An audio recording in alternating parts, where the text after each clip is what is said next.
What's going on, everybody? This is Afro Think Tank. Have you ever been to a white church? Have you, as a black person, ever been to a white church? And have you noticed that there's an aura of evil within that church? When you walk into a white church, you do not feel love. You feel evil. You feel the devil. Because the white church is where all the devilish ideologies are cultivated and trained into their congregation. You see, when you go to a black church, you feel African spirit, but you think that's the church spirit. When you go to an African or a black church, you feel African spirituality, but you miscategorize it as Christian worship, right? But when you go into the true Christians, right, those white Europeans, right, who made this religion, and you see what the origins of their Christianity is rooted in hate and control, is rooted in this false narrative of whiteness, which is not real. If you notice, all white churches, right, all white churches, they justify white supremacy, right? They justify white dominance. They have this annual meeting, I think it's called the prayer breakfast, where all the politicians and the white business owners and the people that want to use white supremacy, that want to be adjacent to white supremacy, or want to kowtow to white supremacy, they all participate in the prayer breakfast where they reinforce white supremacy, right? And they use the Bible, right? But they don't read the Bible. They use it as like a thing to put your hand. You're not really praying to the Bible, but you're praying to white supremacy under the guise of Christianity. That's why the evangelical church is such a racist organization, but somehow they're supposed to be God's people, right? But somehow these God's people who are supposedly following Jesus Christ, who, by the way, would condemn everything this modern day Christianity is about. Every single one of these so-called Christian organizations would be shunned by Jesus Christ. Jesus Christ would not be on the side or would not believe anything these guys are saying because they're anti-Christian based off our black interpretation of what Christianity is, which is really African spirituality that we forgot we were practicing and hiding our African spirituality within Christianity so that we can practice our own spirituality while not being beat by massa because we had the nerve to practice our own African stuff. So we hid it within Christianity, but over centuries we tend to have forgotten that, right? I.e. the Baptist church, right? So I'm gonna put this this clip here of this European American who's speaking on the subject of whiteness and how whiteness is not real. It's just a construct, right? It's an artificial construct used to support and justify the heinous activities of these savage barbarians globally. Anyway, without further ado, this is tell me what you guys think in the comment section. This is Afro Think Tank. Learn something, teach something. I'm out. The biggest heresy in the white church isn't greed, it's innocence. Hi, I'm Colton. I grew up a Pentecostal pastor's kid, went to school to get degrees in historical Christian theology. And I don't mean innocence in some emotional sense, like guilt-tripping people for things that they didn't personally do. I mean a theology that pretends the church has nothing to confess, even while it's living off of stolen land and stolen labor. There's this guy named Willie James Jennings, who's a professor of systematic theology and African studies at Yale University.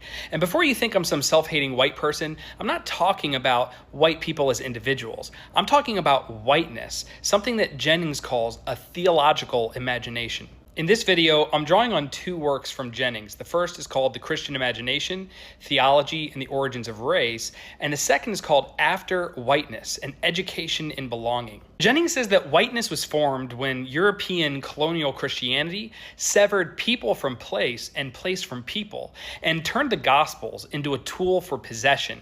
In Jennings' words, it's a way of belonging that denies the necessity of the other.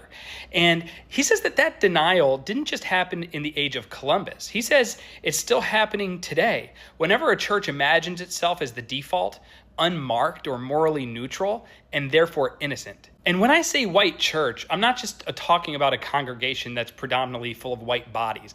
I'm talking about an ideological formation, a theology that baptized conquest and capitalism, control, and then told itself, this is just Christianity. This is the default. Take the slave Bible, for example. This was something actually used in the British colonies. Entire sections of the Bible were deleted. Exodus, gone. The prophets, gone. Anything about God liberating the oppressed was stripped out. Why? Because the goal wasn't faith, it was obedience. It was a way to create Christians who would never challenge the system that held them.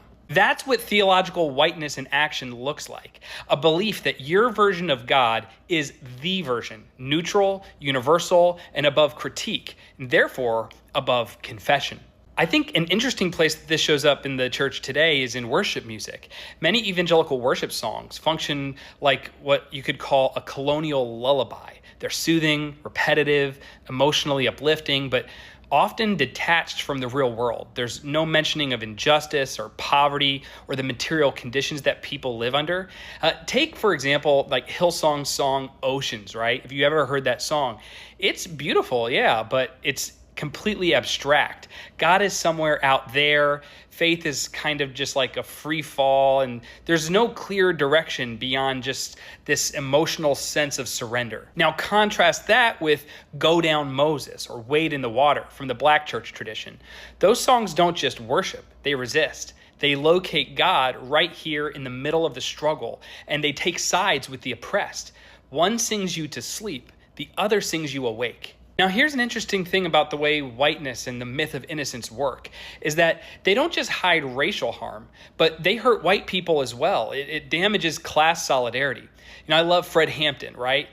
For him, he understood that whiteness was a bribe to poor people to stay loyal to the system, to stay loyal to law and order and the flag. And maybe you can have proximity to power, even if you never actually have power. I think this is a part of why white poverty is invisible in America, because whiteness is supposed to mean innocence, not deprivation. But that very bribe, that false promise of proximity to power, is something that divides the very people who could and should be standing together against the systems that are grinding all of us down. Jennings says that the only way forward is a Christian imagination that's reshaped by life together. And that means shared leadership, not just token involvement, redistribution of resources, and actual reparations, not, like I said, token gestures.